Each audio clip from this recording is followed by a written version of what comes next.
Wonderful. Yeah. We're so honored to have you here with the Tulsa Music Stream. We're all big fans. I had everything so set too. Hang on a second, and then I had to grab my phone 14 ways sideways. All right. Okay. Let me. It's looking okay though, and Okay. Thank you all for your patience. Sure, Who were watching with the? Did you have one of those special screens that go technical difficulties? We actually did. It said be right back. So everything is covered and good, and we're good. We're going to shake that off and pretend like it didn't even happen. But first of all, let me say welcome to the legendary Bruce Kulick. Welcome to Tulsa Music Stream. We are so thrilled to have you.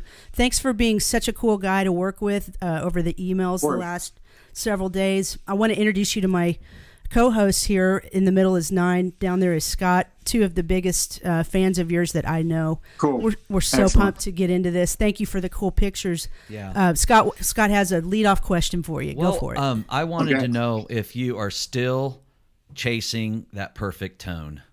I've never really been one of the guys that went down the rabbit hole of experimenting too much. I know there's guys, I'm not criticizing it. The people who I've heard Eddie Van Halen was notorious for no pickup was good enough when he wanted to put his name on it. And I knew some people that was working with him. Of course, he figured something out and offered it to the public. But I tell this to a lot of people.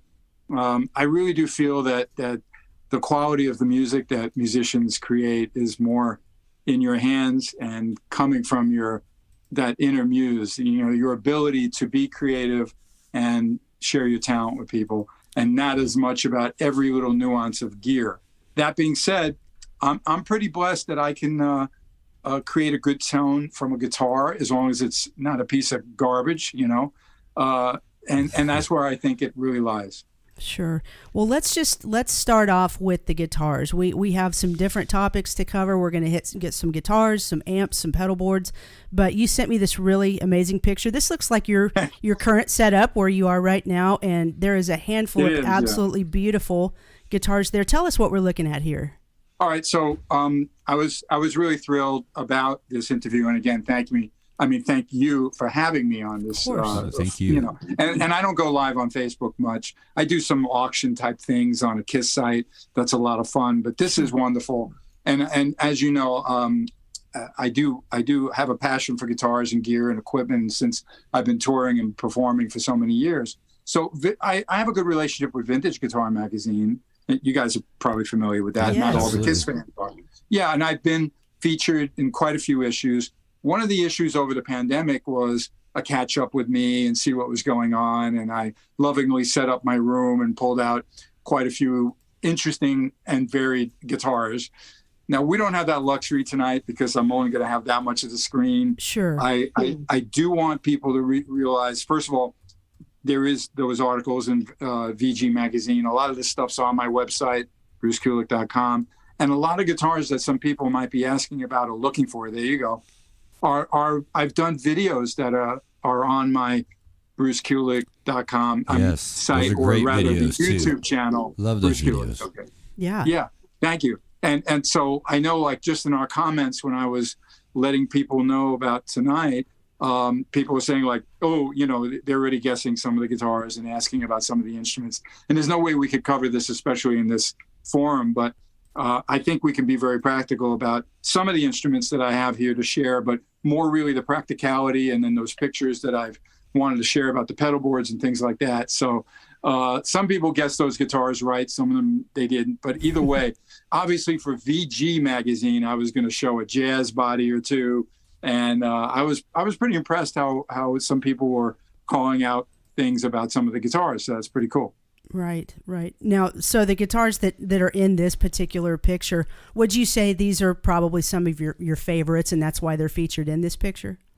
I really think a lot of them were various different elements of my collection. So like, let's say the Sunburst one on the couch there on the corner right that I'm looking at, that was like a Kiss Horizon, ESP Horizon guitar used during the Kiss years. The Mockingbird I actually got later, but BC Riches are very popular. Mm-hmm. There's a jazz body to the left, ES 225, that I named after my dad, Harry. He's really old, 57. You see a little bit of the radioactive BC Rich that I use for Crazy Nights in the other corner.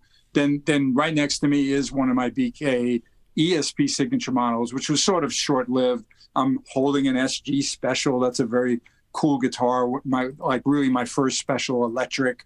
An Epiphone is right next to that. An Epiphone Riviera, kind of hard to see. And then there's a 175 to the outer part, which I'll use like when I do Christmas songs with my wife and stuff like that. Right. So again, for VG magazine, very varied. I wanted everyone to know I'm into the metal guitars, I'm into the classic guitars, and I'm into some jazz bodies. So, and they look nice, you know what I mean? Oh, they're all beautiful. Yeah. So with and I had all a lot of fun, doing that layout for them. Sure. So with all these guitars, your endorsements, I bet probably was a headache for them because you would go from any type of guitar. So, I mean, how many endorsements did you get with guitars? I mean, did you just stick with the ESP or did you switch around or? I'm really guilty of, some artists, when you think of a guitar hero like Slash, you think of a Les Paul, even though there's pictures of him with a cool BC Rich, right? Right. But he was very consistent with that one instrument, and it served him well. It was perfect in that amazing, hugely successful band. Ace is another one, very famous for Les Pauls, different colors, and some of them do amazing things like smoke and shoot rockets. And which things. makes it even cooler when you see them playing something else, like old pictures of Ace playing like I think it was a Destroyer or So even a Epiphone, I've seen him with a Dwight or some very oddball guitars. Yeah. Didn't he have like a red Fender?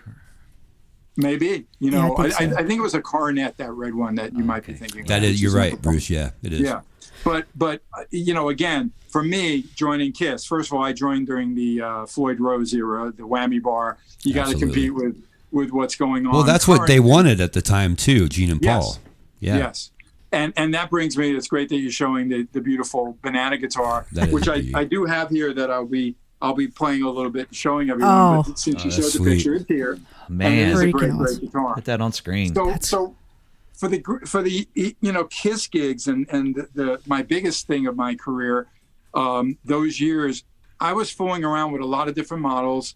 When you talk about endorsements, I was real excited to get involved with ESP because I had some friends that started working there in New York, and they were providing some instruments that I thought were really good for my hand and what I was hoping to, just present myself with. And I found lots of interesting, they were called those M1 models, the bolt-on kind of super strat guitars, very similar really to Eddie's guitars, the Frankenstein guitars. So I wasn't, even though I had a lot of offers for different things, I'm pretty loyal. A lot of my fans know that. I won't just jump from one thing into another.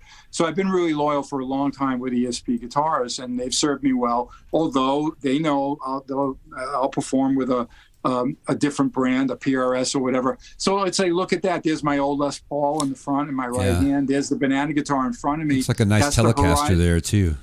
Yeah. Now the Tele is actually an ESP. You see what I mean? Because they made great Fender copies.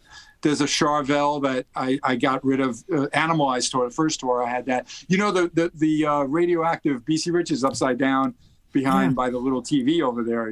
Let's not forget about Ringo in the corner there. Okay? Nice. And a funny story. The pink guitar on the lounge chair, which is such an embarrassing looking piece of furniture. I won it in like a game show, I think, or somebody gave it to me, whatever. But that pink guitar is a Jackson, and Tommy Thayer sold it to me when Black and Blue was opening for Kiss. Isn't that funny? Wow. That's amazing. Anyway, that was '88, by the way. I should let everybody know. I figured you would have a flat screen back then before any of us. Right. No, not in '88. And I had a small condo in West Hollywood. And when I look back at some of that stuff, it was pretty funny to see the gear, to see the TVs and stuff. But anyway, so anyway, with the which one is your favorite? What's my favorite? Yeah, the guitar. Do you mean like your desert island guitar?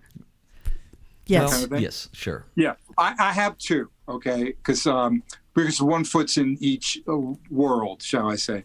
One would be the old Les Paul that you saw by my leg there. That was a '53 conversion, which appeared. My brother owned it first, and I bought it from him. and it was on Paul Stanley's record that my brother did. Oh, it wow. was maybe even on something else from Kiss. I'm not really sure.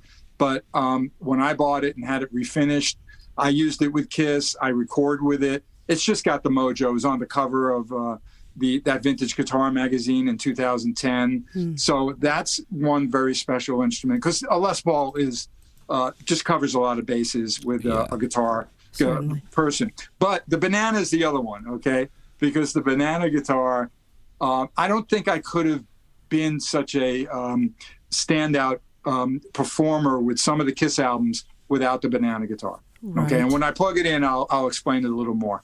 Okay. Okay. Sounds but great. I want to wait, because I want to do it while we're talking about the pedals, because it's going to make sense with how I do what I do. Sure. Okay. Let's move on. Tell me why the Egnator is your go-to for home recording. What do you love about this little guy? Yeah, I had to show you that. Well, first of all, I mean, I do live in a lovely home in Las Vegas, but I don't want to plug in a 100-watt Marshall head and a half stack. Okay, I have that gear available to me. No way. It's not important, especially when you're putting, for me, I put one beautiful dynamic blue microphone that was hooked, an engineer friend of mine turned me on to, on one speaker. So I only need a smaller amp.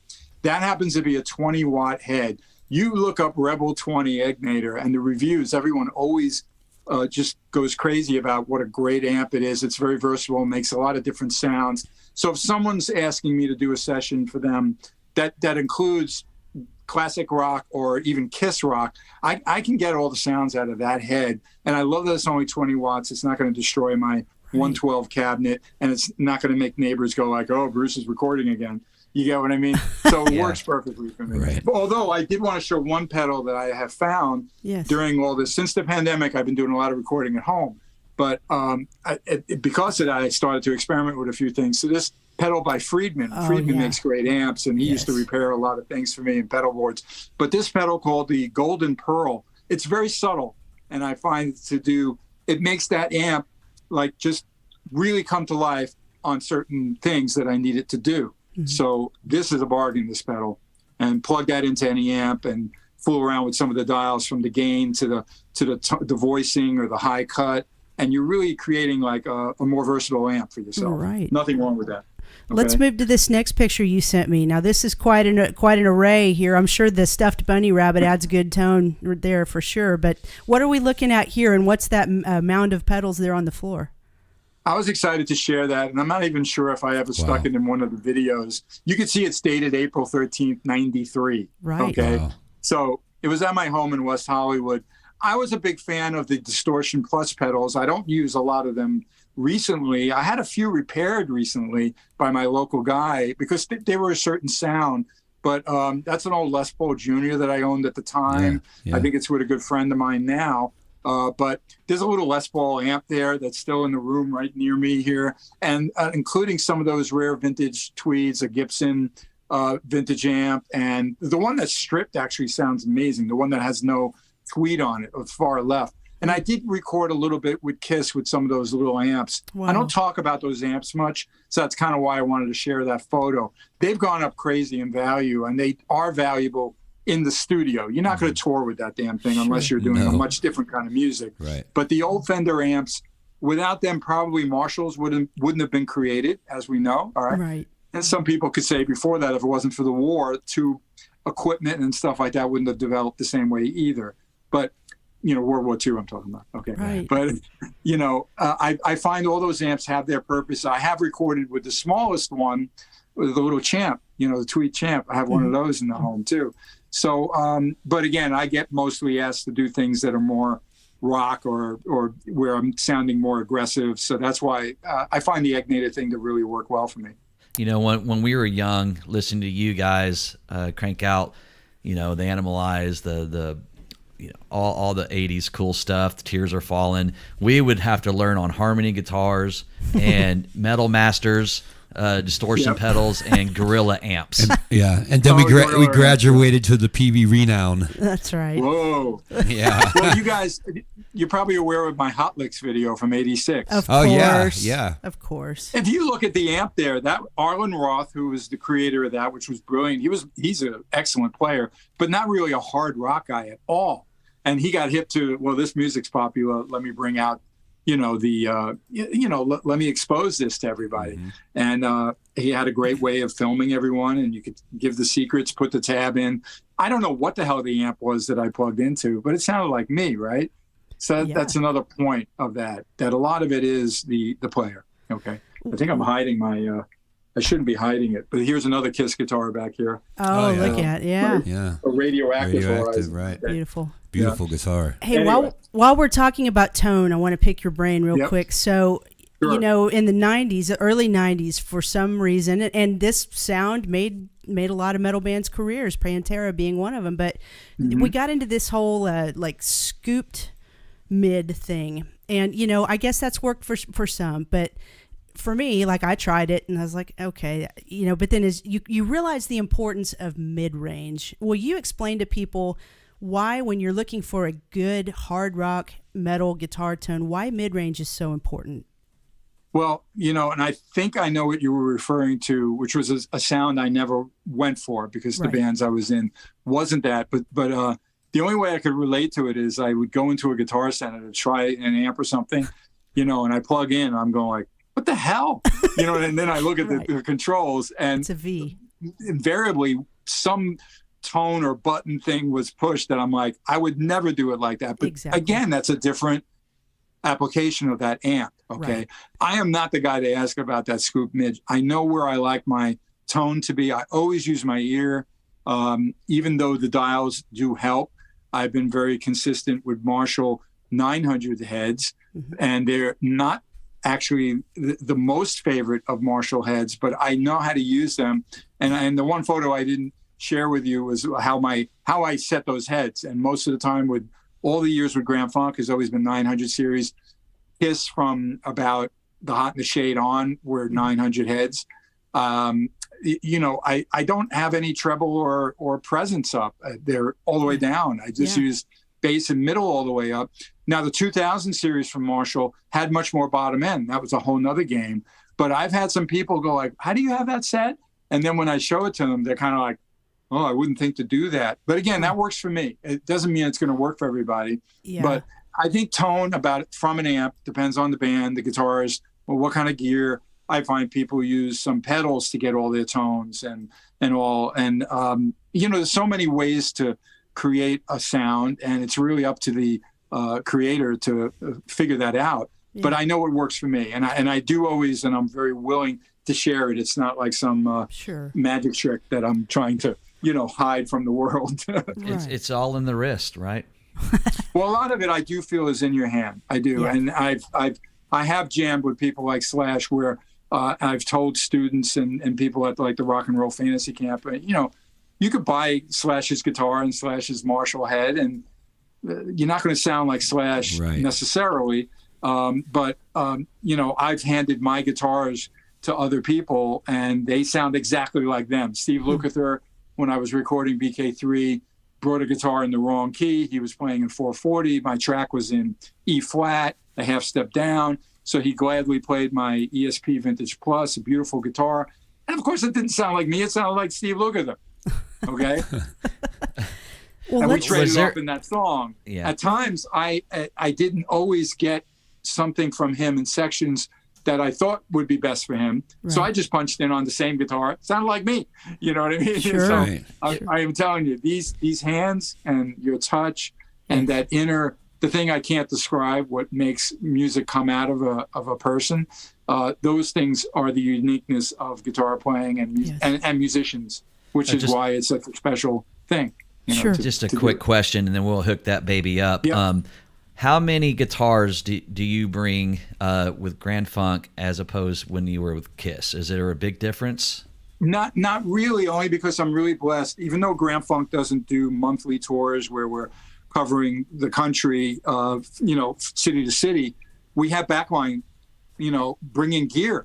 And we've been very fortunate with a company called Jonas Productions that since about 2002 or 3, consistently that company provides trucks for gears that will meet us anywhere in America. That's great.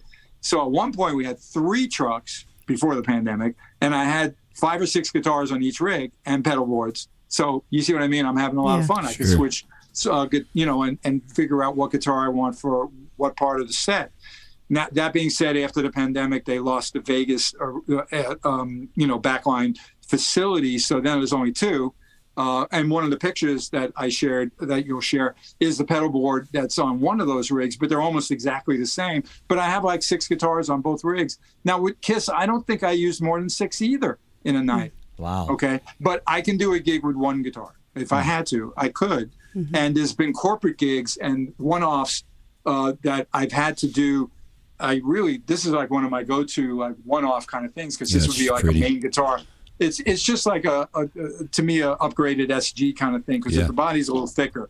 I love SGs, don't get me wrong, and I own quite a few. But the point is, these ESPs, the Viper series, is excellent. It's off that gold hardware. That gold hardware on that ivory color is really pretty. So pretty. I love it too. Although it didn't go over that well for a while. It was a little too vintage for the ESP crowd. To me, it reminds me of an old SG, right? Yeah, it's beautiful. I mean? But then that's what they were going for. But it's really great to have the different guitars to switch between. But if I had to do one, I could do a whole show with this and maybe have a backup like a Strat.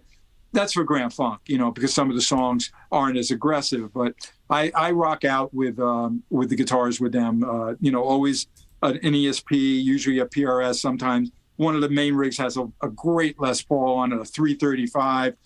Sometimes I've used a Nash guitar, a Tele type thing. So I'm just blessed by not having to take physically 6 guitars with me. Now, let me ask you this, because I'm a bass player. With all of those guitars, you've got to have some cool basses too. I do. And I played bass on some of the Kiss albums. I remember. I got to let go of a few of the basses, I think, because it's gotten hard for me to play bass. You probably got some But Fenders. I have a I can 66 P bass. Yeah. That's beautiful, sunburst. A 68 Olympic white. Oh, that's sweet. That one's amazing. It looks like urine, though. The white changed. Yeah, they changed color, right? Yeah. A Rickenbacker 4001. That's great, like a 76 Jet Glow. Nice. I own EB3s. I love that because Cream and Jack Bruce was my hero. So I had to ask. Besides Clapton, I had to ask. I knew you had some. Yeah.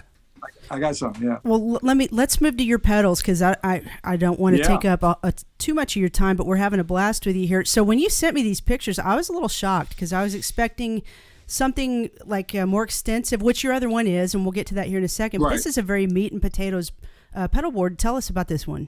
I thought it was important. I think you guys are aware of my career enough to know about all those performances on the Kiss cruise. Okay. For the past, 4 or 5 years, I've been on each Kiss cruise performing Kiss material. Now, that I do not want to bring a giant or a bigger board or something heavy. That I could fit in my luggage, believe it or not. I built it. There's a fantastic shop in LA that's Tour Supply. They sell the boards. Then there's places where you could look and see, okay, where would the Velcro go? What could I get away with? What's the minimal thing I can do? So put that shot back up, and I just want to explain it all. Sure. So you'll see something like all those pedals in the bigger Grand Funk one. But the point is, there's a delay. Okay, I like the analog delay. That happens to be the Boss Waza one. I have quite a few of the vintage ones, but I find probably a newer pedal will be a little more, resistant to the wear and tear of what happens, resilient. You know what I mean? Mm-hmm. The chorus, again, like a Waza pedal, but that's like kind of like a CE1 Boss pedal. I love the Boss pedals. I think they're really solid. Yes. That wah just it has the right sound. There's nothing special about it. Dunlop wah, and then a Waza SD1, and all those pedals, a delay, a chorus, and an overdrive and a wah are a very integral part of my live playing and in a sense recording. Do you roll any reverb into your sound from the amp head itself, or do you run it pretty dry? Okay. Always dry, and I do like on one of the maybe 2 of the cruises, I knew I needed a longer delay for some songs, so I had the digital delay sitting on the outside of that. Okay. But you'll see the digital delay and the analog delay on the Grand Funk, board, and I can't travel with that and bring it on the cruise. It's just too hard. For outdoor shows like the cruises and outdoor festivals and all those things that you've played, even throughout the years with Kiss, how hard was it for you to find like a good sound? I mean, with the wind and blowing it around, does it just drive you crazy? Well, let me tell you something more important about Kiss. I mean, a lot of the gigs were arenas and indoors. I had no pedals. No Wow. pedals. Now, why? Think about it. How am I going to run around the stage? Right. Sure. You had someone be somewhere. Watch any video. I'm all over the place. Now, I did have some help from my backline, meaning my roadie guy knew, the solo. Let's bring up the preamp right when I'm in the center of the stage for that solo. You had to have a smart guy back there ready with the cues. When you're touring arenas, you always have a smart guy there. He's your lifeline, okay? Right, And all the bands rely on someone to do some magic behind the scenes, Even guys will freak out. I don't have one properly set up in the M1 this white one that I used to use a lot with it, but I couldn't go to a wah-wah either. So how would I do it on Holy Sound, right? Mm-hmm. Well, I had something called a Tonex, which was a push-pull pot, and when you pull it out, it was kind of like when you move a wah-wah. So I would pull it out to a certain sound, and there was a wah-wah tone. You see what I mean? Yeah. So I didn't have any pedals, but again, on the few times when I needed, and I think it's real important for me to share this, one of the most exciting pedals I ever used with Kiss live was minimal, but it was very important. Star Spangled Banner, which is on a Live 3. Yep. You will hear a Univibe, okay? And that Univibe, it was an encore song. So now my roadie guy, he was able to unplug and plug into an actual, like the Hendrix model, the Univox one, the ones that are very rare and expensive now. And he plugged me into that, and now I'm doing the Star Spangled Banner with that plugged in, but not on stage. It's off stage. Okay. Right. So that's how I did effects. I'm sorry. Did you want to discuss this? Because I know people are dying to hear you play a few licks. Did you want to discuss this a little further? Do it. And let me just explain that one, that the only thing different there, you see the Waza analog delay, you see a Washburn chorus. I am a nut over that model. Let me go back to me for a second. Yeah, sure. I own quite a few of them, and I just gifted one to a buddy of mine, Joe McGinnis, because he's a talented guy, works with Chris Jericho and others. Cool. So these are great pedals. They're just like an 80s, 90s. I don't know. They just sound great, okay? Right. They do. Now, my Boss one that's in my pedal board, in fact, the Cruise pedal board is right by my feet. That's why I sent you pictures, Jana, because I'm not moving my camera around. Sure, I got you. Things up, but it's right in front of me, so I can imitate those sounds. That wah-wah is not much different than the wah-wah on that Cruise pedal board that I'm going to play. The SD one is similar. That one was a little modified one by Keeley. They're all about the same. I like the SD ones. I know Bonamassa loves to talk about the Ibanez 808s and the TS9s. Those are fantastic. Okay. I just got used to using these SD ones. I've had a lot of the Japan models, hence my MIJ over there, right? I just like them. And you can be subtle with them, and they can be very important. That's your step on that and go. And then all of a sudden your solo takes off, right? Right. And then the other two pedals in there, go back to the pedal board, which I don't have right now. That's a Univibe because I do Star Spangled Banner with Grand Funk every night. It's a great part of the show for me. So I have different ones. I like that Microvibe. It's not a bad one, Voodoo Labs. And then there's a tuner, of course, a mute tuner. And then in the lower right, remember earlier I mentioned sometimes I do need a longer delay. That is part of my Grand Funk show. I don't have it on the Cruise board. I don't always need it, but if I did, it would just be on the outside of the board. And I highly recommend, I want everyone to take a note who have pedal boards. I got a hard lesson this past 6 months. A proper power conditioner is very valuable when you're hooking up pedals like that. Sure. So that one spot one's a great one. I'm not telling you what brand you got to get, but don't rely on one plug necessarily or batteries. Those power bricks, as they're called, really important. Okay. Right. There you go. You mentioned Kiss Alive 3. Yep. There wasn't many overdubs for you on that, was there? No, but I will let everyone know now. Thanks for bringing it up. It's going to be 30 years in May for Alive 3. Isn't that exciting? Crazy, man. That's crazy. It is crazy. Time flies. Yeah. And I, like my usual habits, I'm going to put together an incredible video. I got a talented guy, Andrew, who's going to help me like I did for Crazy Nights, and we're going to put out the ultimate. I love those. I love those videos. Yeah, thank you. So I'm going to look forward. I look forward to sharing that with everybody. And I like the one when you share your old clothing. I wish more people would do that. This is I don't know if I have much of I love those. Those are so interesting to me. And if I can say too about to go back to the Kiss cruise, normally I wouldn't want to hear somebody cover Kiss songs, but God, I've watched them all, and they're incredible. You pull out the coolest songs, and Todd Kern's job, his vocal job, is not an easy job on those songs, and he kills them, man. And they're just so fun to watch. What you're going to pull out of the hat next, and so it's been a really rewarding thing for me, and it's been a lovely relationship with the fans that I could celebrate my era, and then occasionally even cheat a little. I just saw Sebastian Bach at Brent Fitz's birthday party here in LA on Monday, and we were chatting about the cruise because he was on one of the cruises back in October, November, and then he goes, "The Oath, the Oath," and he's on it because I opened the show with the Oath. You know what I mean? I'm like, why not? You know what I mean? They don't do it, and it's a great song, and I have Todd Kearns to play it, and what a great band. That was real special. One of the unplugged performances. Those moments are cool for Kiss fans like us. It's like, wow, that's really, really a cool moment. Yeah, that's great. That was amazing when we all played together. You know, I have to say that I don't know if what will happen with another cruise, and I'm not sure if Kiss does either. I know that when Doc talked about it recently, he couldn't really give any details. But anybody that's been on any of those cruises know how special they were. I'm hoping they will be able to keep it special somehow, and we'll see what happens in 24. But I've absolutely loved the fact that I was so involved and I got to share my career. And if anyone's watching those videos on YouTube or on my channel, I put up quite a few from one of the theater gigs we did at the Stardust on the boat. The pedal board that I have in front of me here is what I was using. So the magic is just knowing how to use it. Okay. Otherwise there's nothing magical about it. Right. Well, what do you want to play for us tonight? I love Tears Are Falling. Do you know? Yeah. And you know, in that, hey Bruce, do you know Tears Are Falling? I'm holding this guitar. Yeah. What about it? The solo.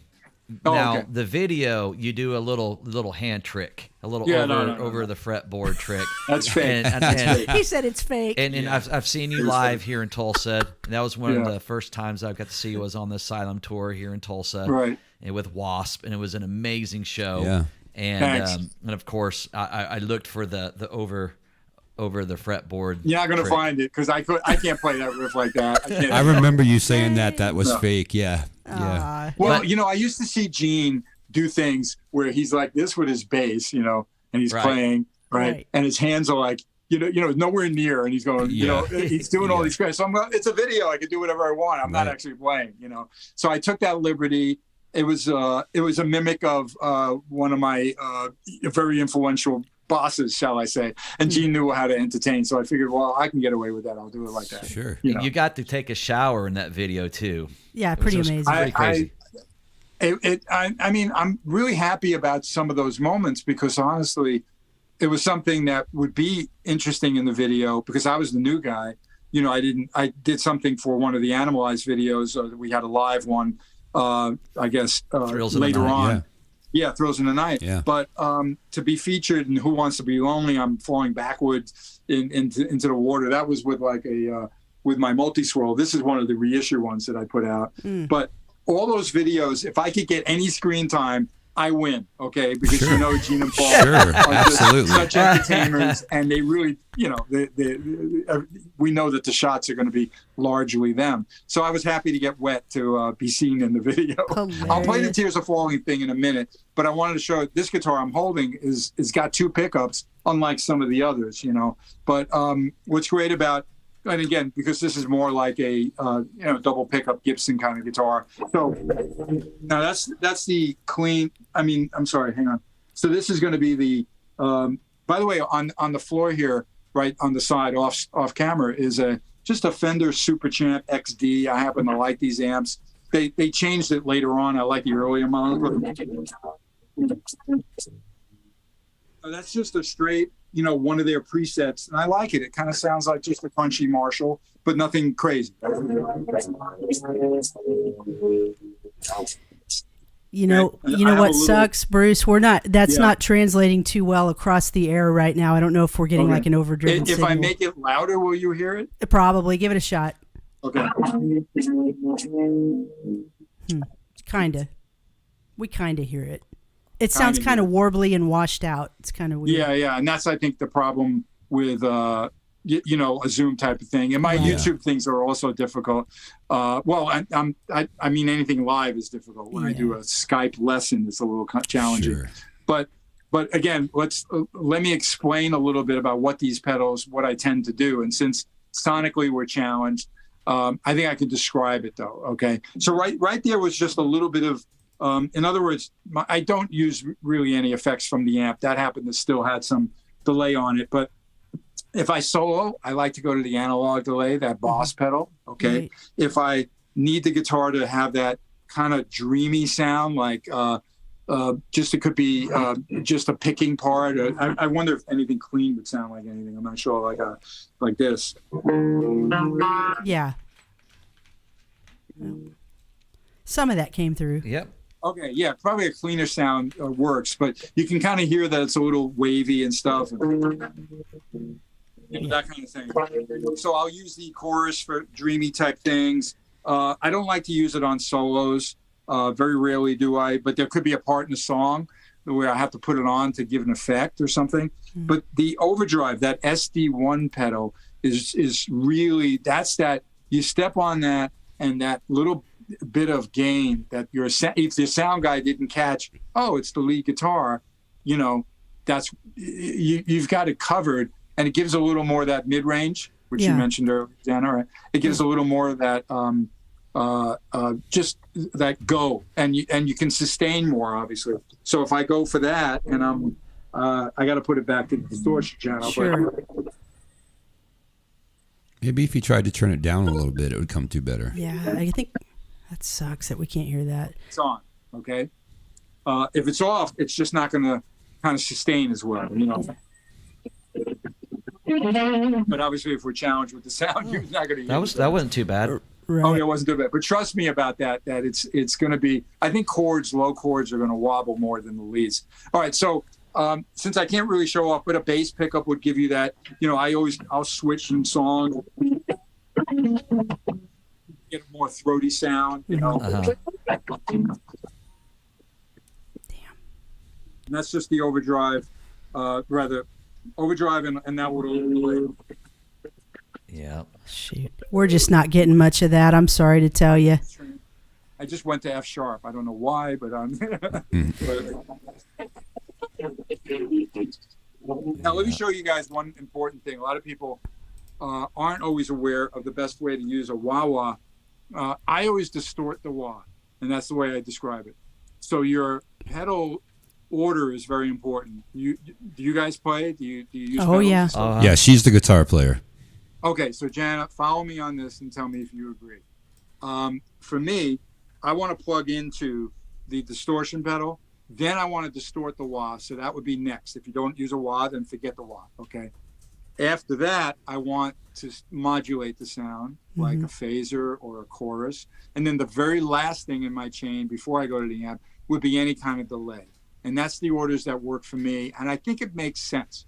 But there's a huge difference between distorting a wah and a wah, working with a distort overdrive pedal. So don't do that, okay? And I'll prove it, okay? Because if you want to hear like an unholy kind of sound, well, first of all, let me plug in the banana guitar because is beastie. Bring out the banana. I got to tell you, about 1% of what you're playing is actually coming through. I don't know if it's overdriving the mic and muting it out, but I don't know. But we enjoy watching you play. Yeah, but you can see me play, and all this stuff. I have great content of me using these instruments on the YouTube channel. Bruce Kulick, and on some things you can find it through my website too. Sure. So I don't know if this will translate, but. Yeah, it even cuts you out. Nothing. Yeah, we're not getting it. I don't know why. Not getting anything. All right. Well, next time we'll figure out a different way to do something like this. But they can watch Have the you done videos. anything live with music before, or it's just been speaking? Well, we've done things with live music, and it usually comes through. So I don't know if it's just it's like it's overdriving it, and then it's just muting you out completely. So I don't know what's up with that. I wanted to talk about your top 10 guitar players that have influenced you, and I'm going to go from 10 to 1. 10 being David Gilmour, 9 Les Paul, Steve Howe, Eddie Van Halen at 7, Leslie West of Mountain is 6, Brian May of Queen is 5, Jimmy Page at 4, and your top 3 is Jeff Beck, Eric Clapton, and coming in at number 1 is Jimi Hendrix.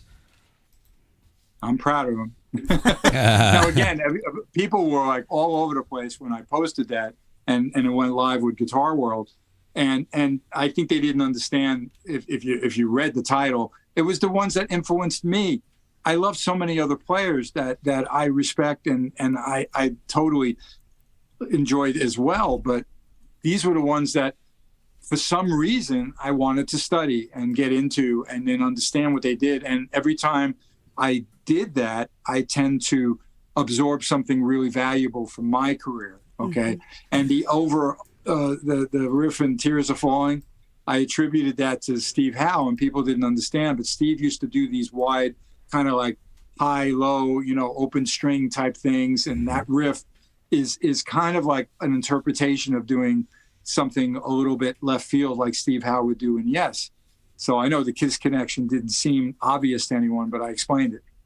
Yeah. I want to share a quick thing with you, and maybe you can back me up on this. This is kind of for the guitar players out there who are learning. I remember being really young. I was probably, I was 12 when I started, and I remember the first thing you want to do when you're young is just learn how to shred. You just want to shred, shred. And then you mature and grow as a player, and you start realizing, wow, sometimes one note bent just the right way or sustained just the right way means more than anything. And I'm going to tell you one point in my quote-unquote playing career, the three of us were involved in a project where we covered some Kiss songs. We actually laid them down, and we covered the song that your brother played on, Tonight You Belong to Me, and I got the solo. Yep. I listened to it. I thought, well, that's not going to be too hard. And then when I actually sat down and tried to learn it, he had so much emotion, and to replicate that is difficult. And I mean, I think when you craft the perfect solo, it is not always shred. I mean, sometimes it's one note that means everything. No, I mean, and I should give a shout out to my brother, because some people were like, how come Bob wasn't on there? And Bob was an influence in the sense, though, in a different way. It wasn't only about, it was more about the access that he gave me to certain bands like Cream and Hendrix and Jeff Beck and all. Yeah. We enjoyed all that together. He didn't care for Yes, and he didn't care for like a King Crimson or things like that, where I got sometimes into some progressive things. I also got into jazz too, hence even loving Les Paul, you know what I mean?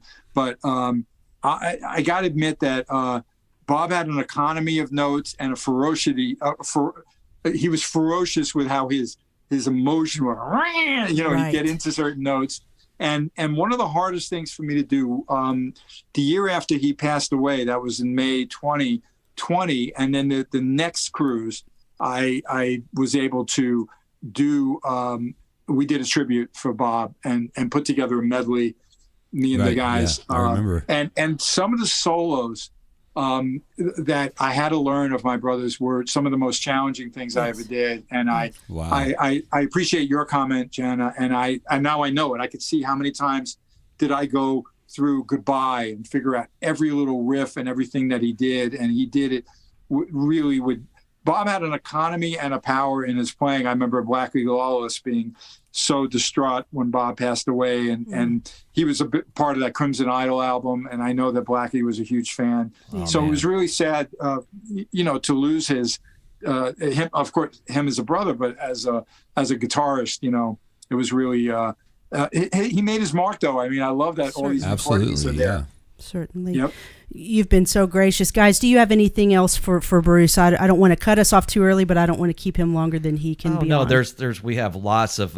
we got 3 more hours in this. Come on, what are you talking about? We have lots of people... I could show you a few more guitars without playing them. Okay? Yeah, let's see them. A few more here. If that's cool. I wanted to talk about your March Madness... the Kiss bracket. Your Kiss bracket. There were some interesting picks, Yeah. I mean, to be honest, I'm a little prejudiced to my era too, and I love a lot of classic Kiss songs. There's something about all the elements in God Gave Rock and Roll that I've always loved, and it's become an anthem for any show that I do, because it's like the feel-good anthem of my era. Right. You know what I mean? I didn't even think about the fact that it was, in a sense, a cover song, and that would like piss off a lot of the Kiss fans, Right. But it's just such a great song, and it was put together. you can't tell me it sounds anything like the Argent version at all. Okay. No, it does not. No. So it is uniquely Kiss. I love the trading off of the vocals by Paul and Gene. That's like old school Kiss. Yeah, the modulation. And then I was able to, along with Bob Ezrin, who's such a brilliant producer, create this really melodic solo in my mind, a la Brian May Queen, with harmonies and different things. And then the quiet part, the emotions of that song are just brilliant. Now, I got to say, I mean, it's not fair to try to pick one, but that's what came out on my March Madness. That's all. Hey, I got a question. So when you joined up with Kiss, did they want you to play the old songs the way Ace played them? Because I know it seems like at one point they just let you come up with kind of get wild with the solos and make them your own more than I think when they first had you in the band. Am I correct? No, I think you got it right the first time. Nobody asked me, Paul, when I got that call after they sent during the Animalized tour, and they sent Mark home and wanted me to be the guitar player. He was very clear with me that he wanted me to be that guy who could cover, the whammy bar stuff and be like kind of more that turbocharged lead guitar player that Eddie Van Halen laid out, that was so important on the rock scene. And then he wanted me to have one foot in the classic rock. So I knew what that meant, and I never got the edict, shall I say, play it note for note when we do the vintage songs. But if you really listen, I'm interpreting how I would do Ace without having to be Ace. Right. And Ace you can hear that. Admires what I've done. Right. Now, I can't take it away from Tommy when he's the spaceman in this group that is portraying a bigger than life superhero looking band. Yeah. That Ace, he's representing what Ace was as the spaceman. So he's playing those riffs. He's probably playing them more consistently than Ace, but nobody could take anything away from you're Ace's brilliance and how he created those solos. And some of the hardest things was some of the simple things that Ace did. These like stuttering riffs and just what an incredible, unique vocabulary. But who is Ace's biggest influence? Jimmy Page, right? And Jeff Beck, Jimi Hendrix, Eric Clapton. Yeah, probably, but the other three, and who are on my list, okay? You get it? Yeah. We were influenced by the same people. Right, and I think people of age, people of like, our era, we're born in the early 70s, so it's guys like Randy Rhoads and Eddie Van Halen and George Lynch and Warren DeMartini. So, I get it. You guys are close. You guys like right. Ace and you guys are closer in age, and those guys were Jimi Hendrix and Clapton and yeah. So, yeah. Well, totally each generation is going to get enamored by what they're turned on to, and we understand that. Right. But just don't forget, and I bet some of you out there don't know, Eddie Van Halen was incredible, and he's on my list. But the point is, I know that he learned a lot about lead playing from Eric Clapton, right. And there's a really early interview he did in the Van Halen days where he played Crossroads note for note for this girl. But it's not Clapton. It's Eddie Van Halen doing it note for note. And it was brilliant. And that is why Eddie, he added certain speed and dexterity on the lead guitar that's unbelievable. But the soul and heart of a blues man was always in there, like what he did on that Crossroads. That's a good description. What was some of your favorite producers that you worked with, and what were some of the ones that were a little bit more difficult? Well, in the very beginning, actually, Gene and Paul kind of were doing all the stuff, and I get it. That made sense. But I was kind of perked up a bit when I heard Ron Nevison was going to do it, but Ron had a very particular point of view of it. Crazy we didn't Nights, actually... Yeah, well, he was trying to have hits, and he was going to polish the band, and he did a lot of things on lots Crazy of keyboards. Nights there were keyboards and some samples and things. But the lead guitar was always front and center, that, which was nice. But I'll tell you a quick story. There was just a thing where you would do a couple of tracks, and then sometimes you'd punch in between the tracks. Of course, that's the way most people can do recording, and then obviously you could do it on Pro Tools and whatever you're working on now. But back in the tape days, it was a little more complicated because you had to anticipate the punch in and everything on a tape machine. Yeah. But he didn't hear I said, like, let's flip over to the other track, right there. I was pointing it out, and he didn't understand it. And then he said, well, why don't you do it? I'm not, I wasn't the engineer. It was very challenging. It was a very scary moment, but I did know where I wanted it to switch. And then I knew how to do the anticipation. You guys are probably too young to know that, but you got to anticipate a little bit on those machines back then. And I did it, and it came out great. And they said, why didn't you tell me that in the first place? So, you know what I mean? And I remember the great part of the story was Paul pulling me aside later. He goes, like, he really respects you. This is the way he works. Don't take it personally. And I appreciated that. Paul said that. And he did say, like, some really great things to Gene and Paul about me that I got a nice raise after that album. So that was nice. Oh, good. Rock, okay? But sometimes you do have to fight for it. You know what I mean? You got to get into it. Now, Bob Ezrin's the one that made the biggest influence on me. Just a total mad scientist, genius. I loved him. And in that Revenge celebration that I did, I talked quite a bit about Bob and that. He was just look at the albums he was involved with, and it's no mystery that he's got a certain approach. Not only the Kiss records, of course, that he did quite a bit of amazing things for, but Pink Floyd and so on. Okay, so I learned a lot from Bob. I really loved that. Right on. Awesome. Very cool. Bruce, thank you so much for your time. I do want to put this up. Guys, check out brucekulick.com. You can find out everything that he has going on there at that site. And by all means, go check out Grand Funk Railroad. You guys are doing a handful of dates this year, correct?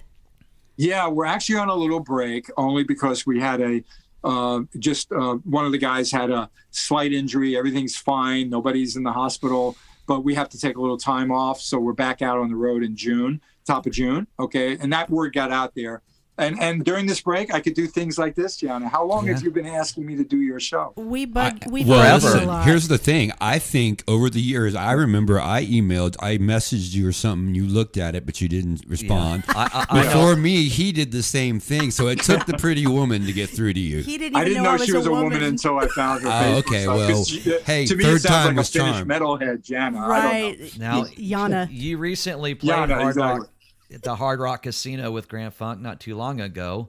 And, of course, you've played in Tulsa multiple times with Kiss. Yes. Do you have any memories of Tulsa playing? I just know, first of all, that's a great venue, and I really do like it. And I think it's a good rock city. There's no doubt. Oklahoma. We have some more things coming, I believe, in Oklahoma this year. But I have to say that it's really grown the appreciation of Grand Funk. A lot of the fans didn't always, my Kiss fans didn't completely connect the dots. But Eric came recently when we played here in Las Vegas, and he just reminded me that not only is the band terrific, but he just absolutely loves Don Brewer, and he knows how talented he is, and he's such a great performer and drummer and singer. So I've really been blessed to have this gig now for over 20 years. I was going to ask you, how long has it been? 20 years. 20. Wow. Almost 22 now, actually. Wow. So it's really crazy, But I get out there to play. I'm not gone for months on end. It's mostly weekend dates, But I get to really play my heart out, and the fans have really been supportive. And there's no Kiss production. There might be a backdrop, and that's it. It's five guys on stage playing good music, So check it out. Anybody watching it hasn't seen the show, it's really worth checking it out. And I get to rock out every song. I got a solo, and I got a fun guitar to play. So you won't be sorry, for sure. Plus, you'll recognize some of the songs, I assure you. Sure, absolutely. Of course. You had you have an extensive career. I mean, going from Michael Bolton, Meatloaf, Kiss, Union, of course, Grand Funk, and many others. You've had an incredible career.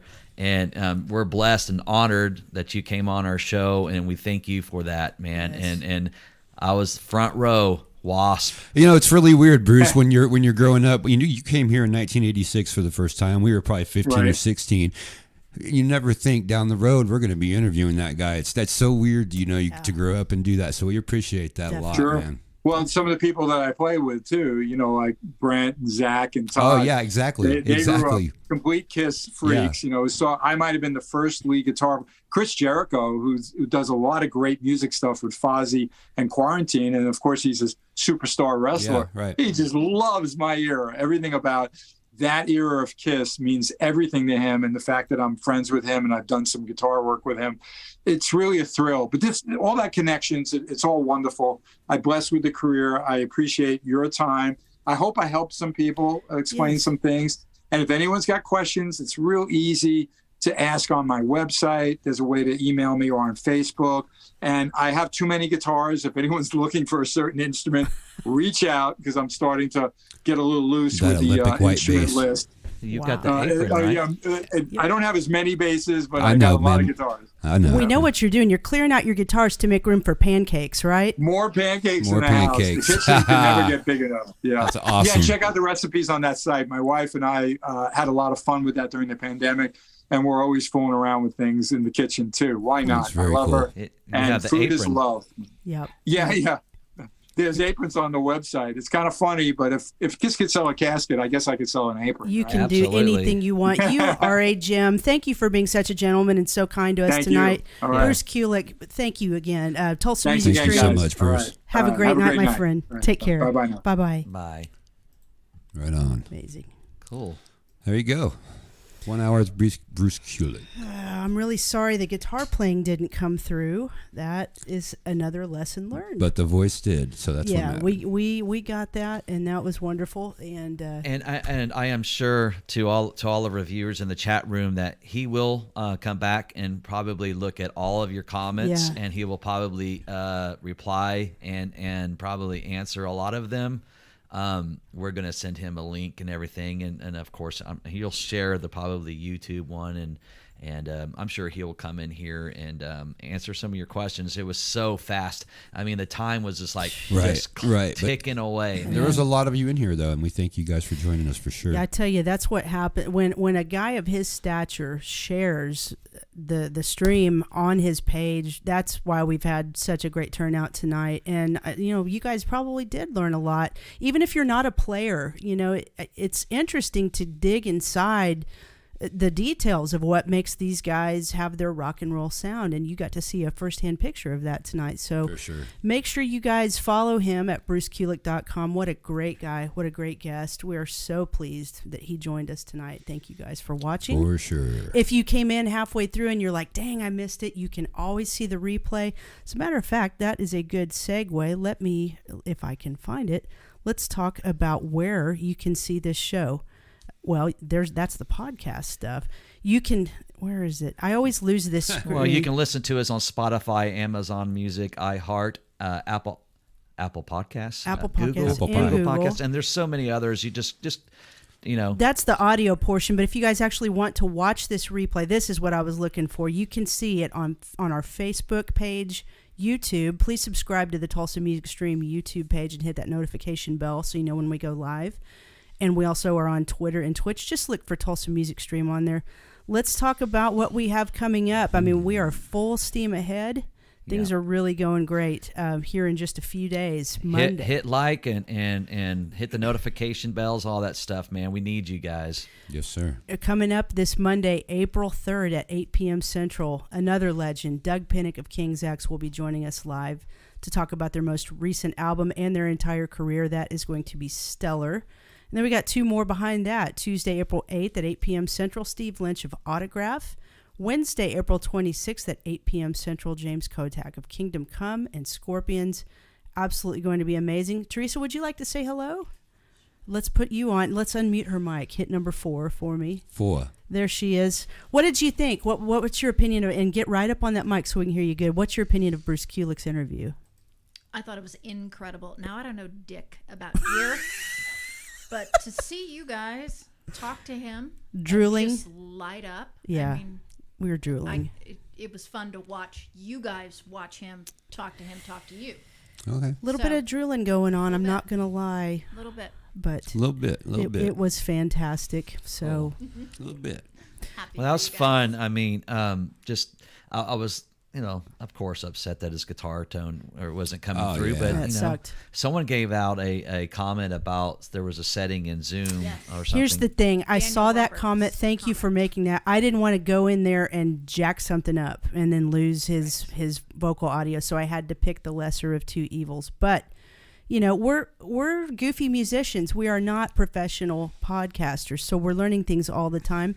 I'm a bass player. Lesson learned tonight. We're going to go see what we need to do to make sure people's guitars can come through. And I appreciate all you guys sending stars and everything. That always helps us with any kind of gear that we need. Any, of course, new headphones, anything. We just bought a new light and an extra camera. Hookers. So we get the other camera view. Did you get to use that at all? You know what? No, I was. You always miss that one. Hey, I had a little bit to juggle tonight, Mister.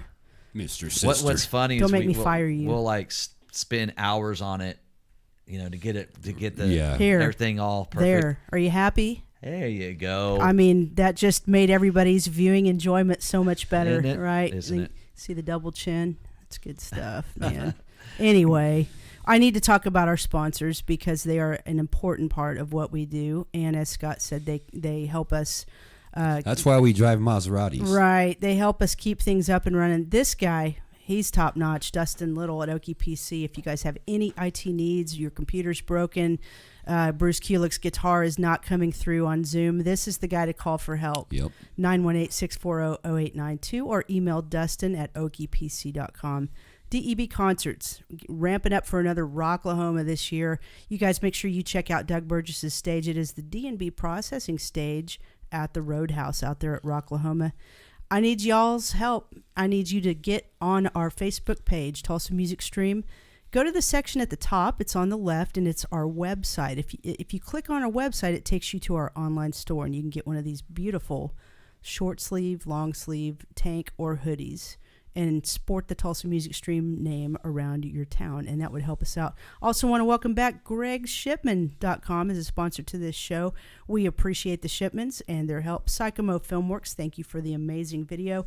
If you guys are a band or a business and you need a video made, hit Psych Up and he will help you out. Guys, I'm tired. Yeah. Let's watch some baseball.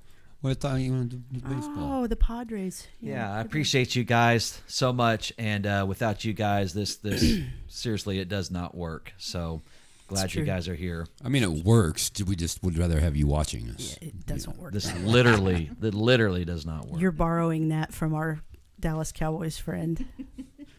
Without you guys, this literally does not work. That's his catchphrase. Now we're gonna get sued. Great.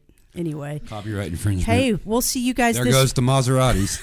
See you guys back on here this share Monday. Our stream. Yeah, share it. Subscribe to that YouTube channel, please. SOS. We're not above begging.